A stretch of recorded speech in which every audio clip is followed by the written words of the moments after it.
Oke guys, hari ini kita mau membahas sedikit mengenai yang namanya suplemen. Why kita mau ngomong soal suplemen? Karena banyak orang yang melihat saya kok kayaknya Coach Rudy ini latihan BJJ seminggu 5 kali, ya kan, dan tiap hari, hampir tiap hari sparring dan sebagainya. Kok kayaknya kok badannya kok nggak capek ya? Kayaknya kok badannya kok baik-baik aja, kayaknya kok fit-fit aja dan sebagainya. Sehingga banyak orang yang berpikir bahwa Coach Rudy pasti pakai yang namanya suplemen, sehingga badannya bisa sehat terus, badannya bisa kuat terus dan sebagainya. Jawaban saya no. Justru saat ini saya sedang tidak pakai suplemen apa-apa. Kok bisa Coach? Yes, saya sudah lebih dari 6 bulan ini saya tidak menggunakan yang namanya suplemen. Dalam artian kita bahas yang saat ini, suplemen itu adalah makanan tambahan, dalam artian seperti kita menggunakan produk-produk whey protein misalkan, atau pakai kreatin, pakai glutamin, atau pakai hal-hal yang lain-lainnya, ya kan. Itu saat ini saya sedang tidak pakai sama sekali. Loh, terus kalau sekarang nggak pakai Coach, apakah nggak ada perubahan antara dulu yang pernah pakai, sekarang Coach Rudy nggak pakai sama sekali? Ada perubahan nggak? Buat saya, actually saya boleh ngomong tidak ada banyak perubahan yang terjadi dalam badan saya sebelum waktu saya pakai dan saat ini saya nggak pakai suplemen apa-apa. 6 bulan lebih saya nggak pakai suplemen. Kok bisa ya? Jawabannya sekali lagi, yang namanya suplemen itu adalah suplemen. Suplemen artinya adalah sesuatu yang tambahan. Tambahan diperlukan kalau apa? Kalau badan saya kekurangan. Kalau badan saya kekurangan protein, maka saya membutuhkan yang namanya suplemen protein. Atau badan saya mengalami kekurangan vitamin C, maka saya membutuhkan suplemen vitamin C. Saya kekurangan vitamin D, saya membutuhkan suplemen vitamin D, dan seterusnya. Oke? Jadi kalau kita ngomong yang namanya suplemen itu tambahan. Kalau sekarang kita mendapatkan opsi, Coach mau pilih makanan itu, suplemen itu mau ngambil dari makanan atau mau pilih dari suplemen. Kalau memungkinkan, Anda pilihlah dari real food. Yang maksudnya real food gimana Coach? Ya misalkan kita ngomong kebutuhan orang yang berolahraga secara garis besar nih ya, kita ngomong dari apa yang kita baca, apa yang kita pelajari. Salah satu faktor yang penting kalau kita berolahraga adalah selalu harus mencukupi kebutuhan protein. Kebutuhan protein itu ya sumbernya banyak, dan sumbernya nggak harus dari suplemen, sumbernya bisa dari tahu tempe. Kalau Anda lihat yang sekarang misalnya Olimpia yang dari Indonesia yang bertanding ke sana, Chris itu juga makanannya sehari-hari yang dimakan utamanya juga tahu tempe, ya kan. Ya ada ayam, daging, dan suplemen-suplemen lainnya, tapi tahu tempe itu salah satu sumber source protein. Satu, kita bisa suplai protein dari mana? Dari telur. Dan itu yang salah satu yang saya makan tiap hari, beberapa butir telur tiap hari saya selalu makan telur.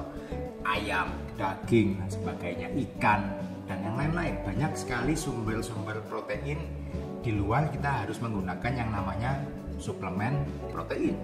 Nah, kalau Anda bisa mencukupi dari makanan-makanan tadi aja bisa tercukupi, ya tentunya kita tidak harus beli yang namanya suplemen whey protein. Walaupun selalu digembal-gembolkan. Kalau Anda lihat yang namanya iklan-iklan suplemen, baik yang diiklankan oleh orang fitness, orang binaraga, atau bahkan orang BJJ sekalipun, banyak sekali yang menggunakan suplemen-suplemen protein, ya karena memang kebutuhan protein mereka tinggi, kebutuhan protein mereka harian mereka memang tinggi. Terus mungkin jadwal mereka sangat padat, mereka nggak sempat untuk makan, nggak sempat masak, mungkin nggak sempat makan real food, ya akhirnya yang namanya suplemen whey protein tadi menjadi satu hal yang convenient, hal yang enak, ya kan, tinggal di sendok, tinggal dikocok, langsung diminum, that's it. Anda tercukupi 20-25 gram protein tiap scoop. Oke, sedangkan di luar itu, kalau kita saat ini kita punya waktu dan kita punya tenaga untuk mempersiapkan makanan-makanan yang real food, ya kenapa kita tidak makan yang real food? Contoh yang paling gampang ya tadi lagi saya ngomong, saya makan telur beberapa butir setiap harinya, ya karena untuk mencukupi kebutuhan protein. Saya makan ayam juga, saya makan ikan, dan yang lain-lainnya.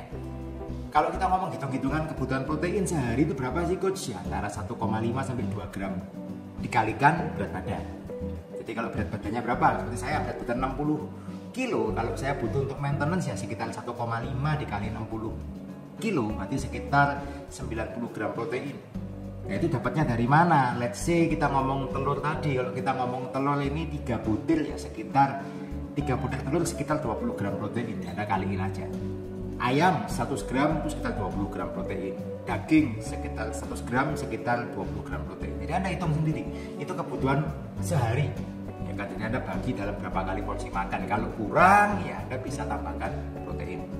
Anda kocok whey protein, Anda beli whey protein, Anda minum, ya itu that's it, Anda memenuhi kebutuhan protein. Kalau Anda mau menaikkan berat badan harus surplus ya, berarti Anda tambahin. Oke. Dan ingat, saya itu berlatihnya BJJ. Kalau Anda seperti saya, Anda latihannya bela diri, Anda latihan bela diri, entah Anda karate, taekwondo, boxing, BJJ termasuk diantaranya jujitsu, judo.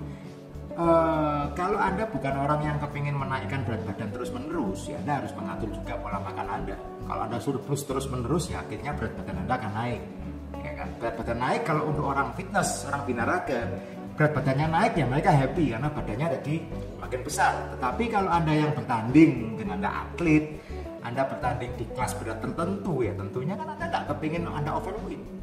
Kalau misalkan Anda bertanding di kelas 65 kilo ke bawah, ya Anda sebagai seorang atlet jiu-jitsu, ya Anda kepingin berat badan Anda tidak melebihi 65 kilo tadi dong. Kalau Anda lebih dari 65 kilo, Anda kena diskualifikasi. Ya akhirnya kan jadi timbul masalah buat Anda sendiri. Oke, itu hal-hal yang harus dipahami. By nature, sports kita ini agak berbeda. Jadi lain dengan sports binaraga yang berat badannya kepingin naik terus, Anda kepingin weightnya tambah, muscle mass-nya tambah ya. Emang itu goalsnya di sports itu adalah menaikkan massa otot sebanyak-banyaknya, badannya sebesar-besarnya, ya harus surplus proteinnya tinggi sekali. Oke. Nah kalau kita ngomong yang lain-lainnya, coach, ada nggak coach yang cara-cara lain supaya badannya coach ini tetap fit, nggak gampang capek dan sebagainya? Jawaban saya cuma tidurnya cukup kalau bisa. Anda usahakan tidur sehari paling nggak 7 jam sehari, itu very good option. Oke, kalau yang masih muda yang sukanya begadang, tidurnya sampai jam 3 pagi, nonton Netflix, nonton YouTube dan sebagainya, tidurnya cuma sehari cuma 4 jam 5 jam, ya kurang. Dan tidur, dari yang saya baca literatur tidak bisa yang namanya tidur subuh itu menggantikan tidur pagi. Maksudnya Anda tidurnya mulai jam 2 pagi, jam 3 pagi baru tidur, terus tidurnya bangunnya sampai siang, itu tidak bisa menggantikan efektivitas tidur seperti kalau Anda tidurnya waktu malam sampai pagi. Tidak bisa menggantikan seperti itu. Jadi Anda harus mengatur jam tidur Anda supaya tidur Anda lebih berkualitas. Otomatis recovery badannya lebih baik, ya Anda punya daya tahan tubuh lebih bagus, recovery lebih bagus, ya badannya lebih sehat. Oke, terus yang lain-lain coach, ada nggak suplemen yang lain? Ya paling banter yang saya minum, ya paling saya minum kayak vitamin C seperti ini atau vitamin D seperti ini, that's it. Oke, itu paling saya cuma minum itu aja. Kenapa ya? Kadang vitamin C buah-buahan kita kadang kurang, ya kita minum vitamin C. Ataupun vitamin D, ya kadang-kadang kita jarang kena matahari karena kerjanya di dalam ruangan, ya kita perlu suplemen vitamin D. Di luar itu selebihnya yang saya dapatkan adalah dari makanan. Oke, di badan efek enggak? So far tidak ada perubahan yang berarti. Apakah antara saya minum suplemen dengan saya tidak minum suplemen, tidak ada perbedaan yang terlalu berarti. Tapi ya memang saya suatu saat saya mungkin akan kepingin untuk balik lagi, saya kepingin angkat beban lebih banyak lagi, mungkin saya kepingin membentuk badan lebih bagus lagi, mungkin lebih besar, ya kan. Kadang-kadang kan kita kepingin, ya namanya manusia ini kadang kan kita kepingin punya body goals, sekali waktu kepingin badannya diperbaiki lagi lah, lebih banyak angkat beban kalau saya punya waktu dan sebagainya. Ya mungkin suatu saat saya akan kembali lagi menggunakan suplemen, tetapi tetap yang saya gunakan paling hanyalah suplemen basic, ya seperti contohnya ya paling whey atau mungkin kreatin atau glutamin, paling bandel hanya 3 hal itu, tidak lebih banyak, tidak yang lain-lain. Kalau doping coach, pernah nggak coach nyoba? Nah ini banyak orang yang bilang, semua orang di BJJ itu doping saat ini, menggunakan yang namanya apa ya istilahnya, ya doping dalam artian performance PED istilahnya, performance enhancement drugs. Jadi memang obat-obatan yang dipakai untuk meningkatkan performa, dalam artian supaya latihannya bisa lebih panjang, latihannya bisa lebih cepat, recovery-nya lebih kuat dan sebagainya. Anda harus pahami bahwa semua hal-hal yang sifatnya seperti itu, yang meningkatkan hal-hal yang nggak natural, itu pasti ada yang namanya efek samping. Entah itu Anda naik secara emosional, kadang-kadang sering secara emosi, gampang marah, ataupun secara hal yang lain. Dari beberapa teman yang mencoba mengalami kenaikan kolesterol yang cukup tinggi, mengalami tensi yang cukup banyak dan sebagainya. Ada banyak hal-hal negatif yang bisa terjadi dari penggunaan obat-obat tadi. Jadi kalau memang Anda bukan seorang yang atlet atau Anda punya goals yang spesifik, saya harus ini, harus itu, menurut saya Be Natural itu adalah salah satu opsi yang terbaik. Oke, dalam artian ya kita memang tidak jadi superhuman, tetapi Anda punya badan yang relatif lebih sehat menurut saya daripada kita harus menggunakan obat-obatan yang terlarang tadi. Oke, meskipun itu abu-abu lah, banyak orang yang bilang mau pakai testosteron dan sebagainya itu nanti latihannya lebih kuat lah, Anda bisa lebih strong, lebih ini, lebih itu ya. Dan semua orang pakai kok, coach. Banyak yang pakai ya, terserah. Sekali lagi itu kan pilihan pribadi. Ada orang yang merasa perlu pakai. Bahkan pada zaman saya fitness dulu, waktu saya suka-sukanya fitness pun yang nawarin yang namanya HGH, human growth hormone itu banyak sekali, testosteron banyak sekali. Cuman ya memang saya nggak pernah pakai, sampai sekarang saya nggak pernah pakai. Saya milih ya udah natural aja apa adanya. Oke. Tapi ya balik lagi, semua orang punya preferensinya masing-masing, tiap orang punya pilihan, dan kalau Anda tahu apa konsekuensinya ya Anda pilihan tadi adalah pilihan Anda pribadi. Oke. Jadi mungkin sepintas itulah dari apa yang pengalaman saya mengenai suplemen, apakah perlu pakai suplemen atau enggak saat Anda latihan BJJ, bisa ya bisa enggak, itu opsional.